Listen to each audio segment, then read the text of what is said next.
Have you ever wondered how the silver market actually works? It is not just a giant pile of metal sitting in a vault waiting to be bought and sold. It is, in fact, one of the most complex, layered, and misunderstood financial systems in the world. When people talk about the price of silver, they are usually talking about the price of a derivative, a contract, not necessarily the physical metal itself. Understanding this layering is key to understanding why the market behaves the way it does, and why the physical price and the paper price can sometimes seem to diverge so dramatically. The modern silver market doesn't operate as a single centralized pool of physical metal. That would be completely inefficient. Instead, it functions through a sophisticated network that combines financial instruments, logistical arrangements, and various custody methods. This system links everything from futures contracts traded on major exchanges like COMEX, to exchange-traded funds or ETFs, to complex unallocated accounts held by banks, to leasing agreements between institutions, and finally, the underlying vault storage and physical supply chains. It's a massive ecosystem designed for speed and liquidity, not necessarily for the constant shuffling of heavy metal bars. The overwhelming majority of participants in this market are not actually interested in taking physical delivery of silver. Think about that for a second. If you're a pension fund, a large bank, or even a smaller speculative trader, moving truckloads of silver around is logistically complicated, expensive, and slow. What these participants really want is exposure. They want price exposure. They need a way to hedge against inflation or industrial risk. Or they simply need liquidity to enter and exit large positions quickly. Because of this preference for financial exposure over physical logistics, the entire system is deliberately built around financial settlement and netting. If I buy 1 million ounces of silver futures and you sell 1 million ounces, the exchange simply cancels out the contracts. No physical metal needs to move. This efficiency is what allows hundreds of billions of dollars worth of silver contracts to trade hands globally every single day, far exceeding the actual volume of newly mined or refined silver. Now, let's dive into the crucial distinction between different types of silver ownership, because this is where the bulk of the market confusion lies: allocated versus unallocated silver. These terms sound similar, but they represent fundamentally different legal and financial claims. Allocated silver is the gold standard, if you will, of physical ownership. When you own allocated silver, specific bars, meaning identifiable bars with unique serial numbers, are held in a secure vault specifically and legally designated for you, the owner. They are off the balance sheet of the storage provider. It is your property, full stop. If the bank or vault operator goes bankrupt, those bars are still yours and cannot be seized by their creditors. It is custody, not a debt. In contrast, unallocated silver is purely a claim against a financial institution, typically a bank. When you buy unallocated silver, the bank credits your account with a certain number of ounces, but they do not set aside specific, serialized bars in your name. Instead, you become a general creditor of that bank. Essentially, the bank owes you that silver, and they use the aggregated pool of unallocated metal to manage their total liability. The system is efficient for institutions. It allows for easy transfers and lower storage fees, but it carries counterparty risk. If the bank fails, you are in line with all the other creditors. Both allocated and unallocated accounts are legitimate market instruments, but they are absolutely not the same thing, especially when market stress hits. Understanding this structure leads us to the core tension in the silver market. The total volume of claims on silver is vastly larger than the amount of metal that is immediately deliverable.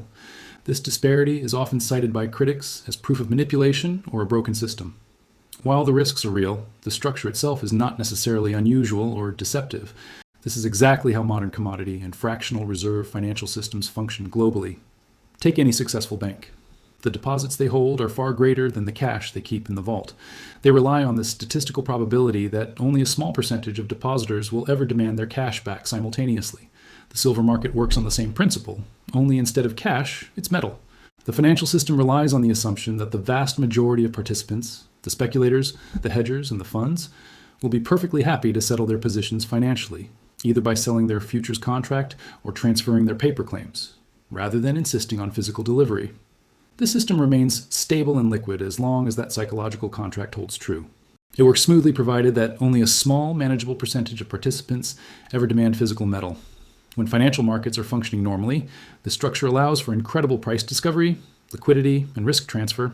It links industrial users who need silver for manufacturing, miners who need to hedge future production, and investors who want exposure to the metal's price movement, all without the friction of constantly shipping heavy bars.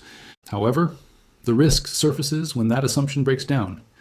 If a significant number of participants suddenly lose faith in the paper market, perhaps due to a massive economic shock, hyperinflationary fears, or widespread geopolitical instability, and all rushed to demand physical delivery simultaneously, the system would face immense pressure.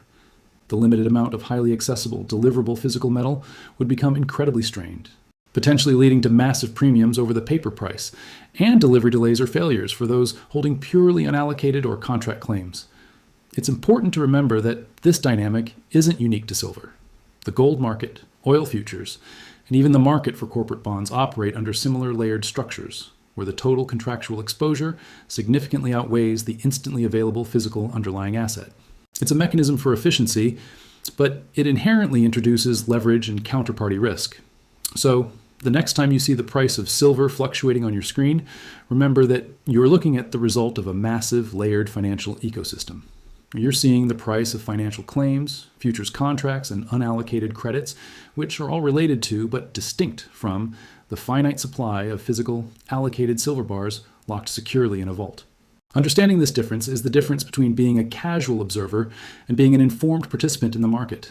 Thanks for watching, and be sure to hit that subscribe button for more deep dives into the complex world of commodities. Have you ever wondered what would happen if the world started running out of silver? Not the silver you see on a price chart, but the real physical metal you can hold in your hand. For years, the silver market has been this massive, complex dance between paper contracts and actual metal. But recently, some fascinating new data suggests the music might be changing, and the dance floor is getting a little crowded. We're seeing signs that the physical silver market is tightening up in ways that the paper markets just aren't showing us yet. This isn't just about numbers on a screen.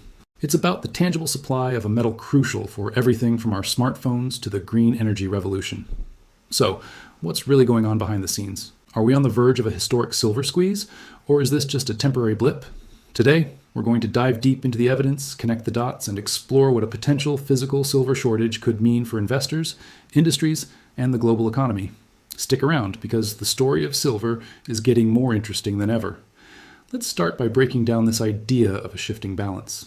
In any major commodity market, you have two sides. The futures market, which is where people trade contracts for future delivery, and the physical market, which is all about the immediate buying and selling of the actual stuff.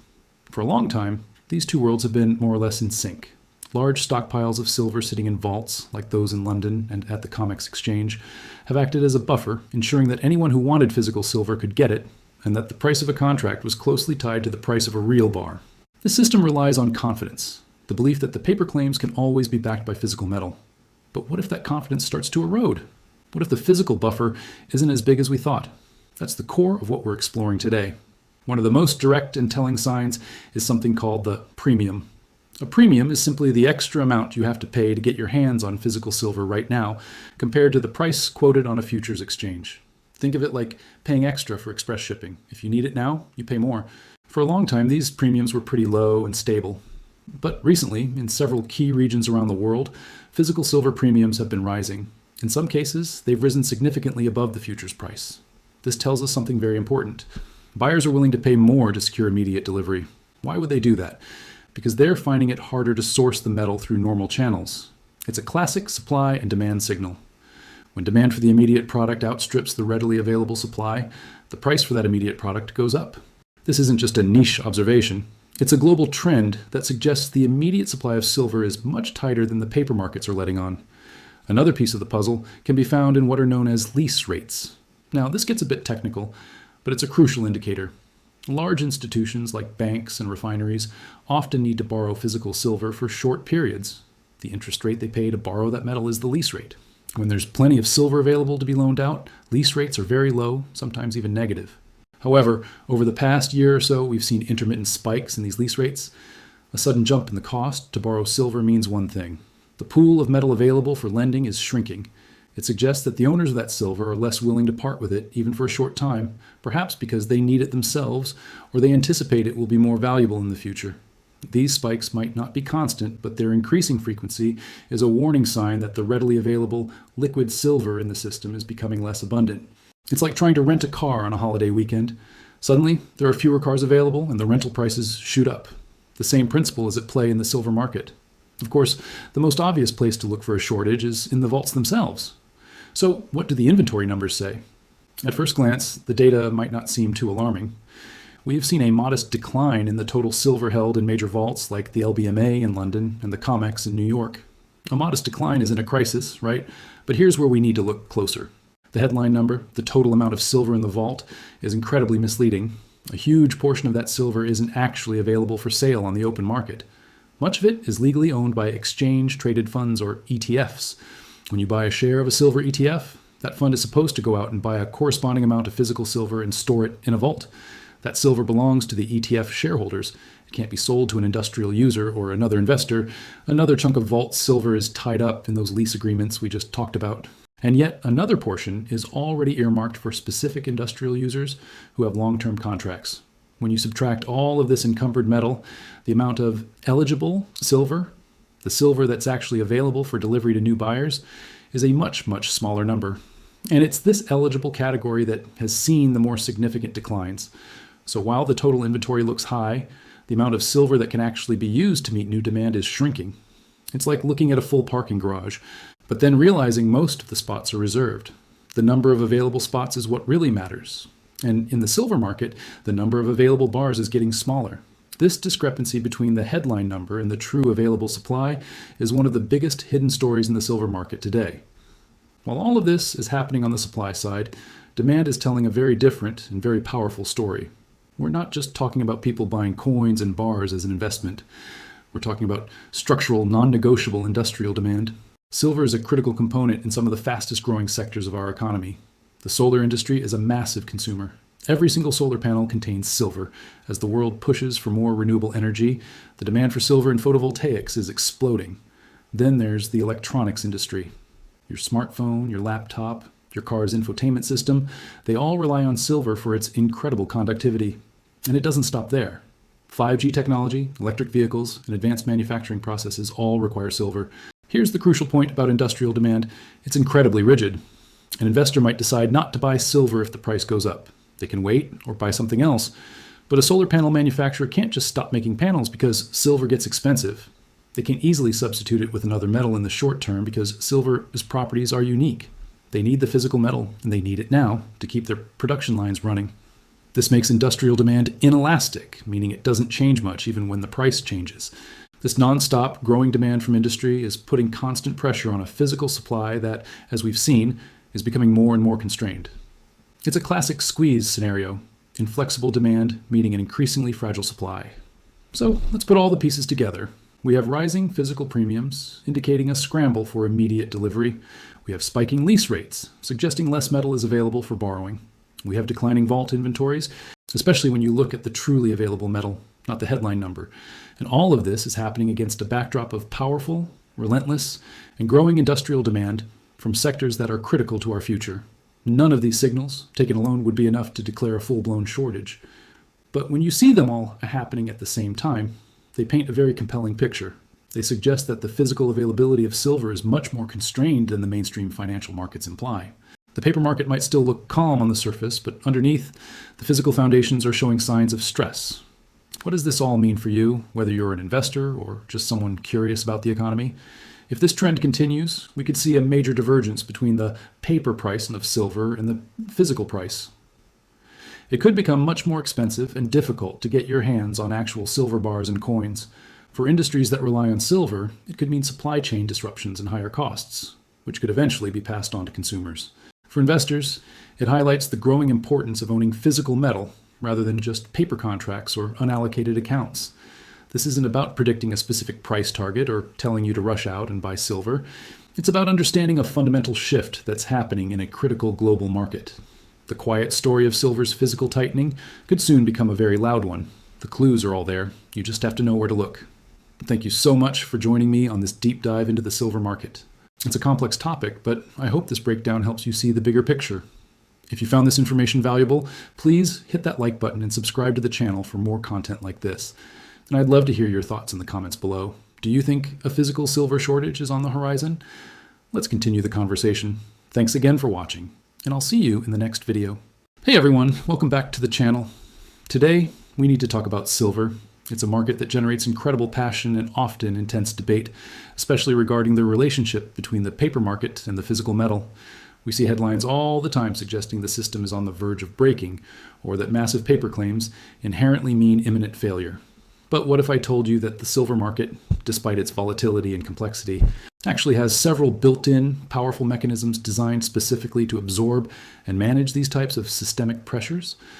These aren't theories, they are structural realities of how the market operates globally, and understanding them is crucial for anyone involved, whether you're a long-term holder, a miner, or a short-term trader. Let's start with the most fundamental response to pressure in any commodity market: price action. When stress builds up, maybe due to high demand, supply constraints, or sudden speculative interest, prices don't just randomly fluctuate. They rise, and that rising price serves two immediate critical functions. First, it acts as a rationing tool. Higher prices discourage marginal or unnecessary demand, ensuring that the existing supply goes to the most urgent users, the ones willing and able to pay the premium. Second, and equally important in a metal like silver, higher prices rapidly attract new supply. This new supply isn't just from mining, it's crucially about recycling. Silver is widely used in industrial applications, jewelry, and electronics. When the price jumps, the economic incentive to scrap old electronics or recover industrial waste for the silver content becomes massive. This immediate surge in recycling acts as a short-term elastic supply buffer that can quickly alleviate tightness. This mechanism alone is the first line of defense against market failure. Next, we move to the crucial role of the exchanges and clearinghouses, particularly how they manage leverage. When speculative interest becomes overwhelming, often leading to huge paper positions that dwarf physical inventories, exchanges have a powerful tool at their disposal. They can raise margin requirements. Think of margin requirements as the amount of collateral a participant must put up to hold a leveraged position. When they are raised, it immediately makes holding large, speculative leverage positions much more expensive and capital intensive. This action naturally reduces speculative leverage across the board. It tends to shift influence away from thinly capitalized speculators and toward holders with much stronger balance sheets: the banks, the industrial users, and the long-term investors who can afford to maintain those higher capital commitments. This move stabilizes the system by ensuring that the power to influence prices moves into the hands of those who are often closer to the physical reality of supply and demand, mitigating the risk of a purely financially driven squeeze causing a delivery crisis. Perhaps the most misunderstood aspect of the paper market is the concept of settlement. Many fear a sudden, catastrophic moment where every single paper contract demands physical delivery simultaneously, something the vaults simply couldn't handle. However, the vast majority of these futures contracts are not set up for guaranteed physical delivery. Instead, they allow for cash settlement. What this means is that when a contract reaches its expiration date, the transaction is often settled by exchanging the cash difference between the contract price and the market price, rather than delivering tons of metal. This contractual feature is an intentional safety valve. It prevents a scenario where a sudden, massive rush for physical metal could destabilize the entire system. Because traders know that most positions will resolve in cash, it significantly reduces the logistical and systemic pressure that would occur if every contract holder expected immediate physical fulfillment. This doesn't mean physical delivery never happens. It means that the structure is inherently flexible, allowing the tightness to resolve through financial mechanisms rather than forcing a physical crisis. So, when we put these mechanisms together, the price reaction attracting recycling and rationing demand, the margin hikes curtailing excessive speculation, and the cash settlement options providing a safety valve, we see that tightness in the silver market does not necessarily have to result in a failure or a breakdown.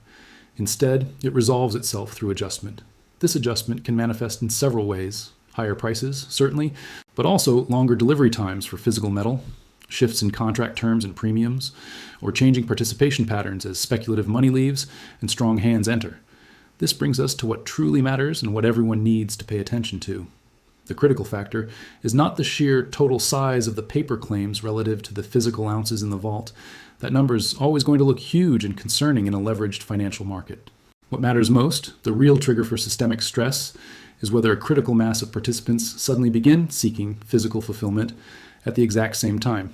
If the typical pattern of cash settlement breaks down, and instead, a significant portion of contract holders decide they want the metal, that's when things get interesting. Even a surprisingly small percentage increase in genuine physical demand for immediate delivery can have massive cascading effects. Why? Because the physical inventories available for immediate delivery, especially high-grade bars that meet exchange requirements, are relatively inelastic in the short run. You can't just conjure them up overnight. If that demand spike hits, the price has to jump dramatically to ration that sudden urgent need. Right now, looking at the current dynamics, I would argue that the silver market is in what we might call a diagnostic phase, not a full-blown crisis. We are seeing signals: higher premiums for physical metal, some volatility indicating underlying stress, and persistent inventory drawdowns in some areas. But the system is still adjusting. The market is slowly, incrementally reassessing how close participants want their exposure to be to the actual metal itself. We are seeing a slow shift where the certainty of holding physical metal is valued more highly against the leverage potential of the paper market. Outcomes are definitely still open, but the system is working exactly as it was designed to, absorbing pressure and sending signals, the most important of which is that physical optionality costs more than it used to. Keep a close eye on the physical premiums and the inventory levels at the major exchanges. Those are your real-time indicators of whether this diagnostic phase is turning into something more acute. Thanks for tuning in today. If you found this analysis helpful, please hit that like button and subscribe for more deep dives into the precious metals market.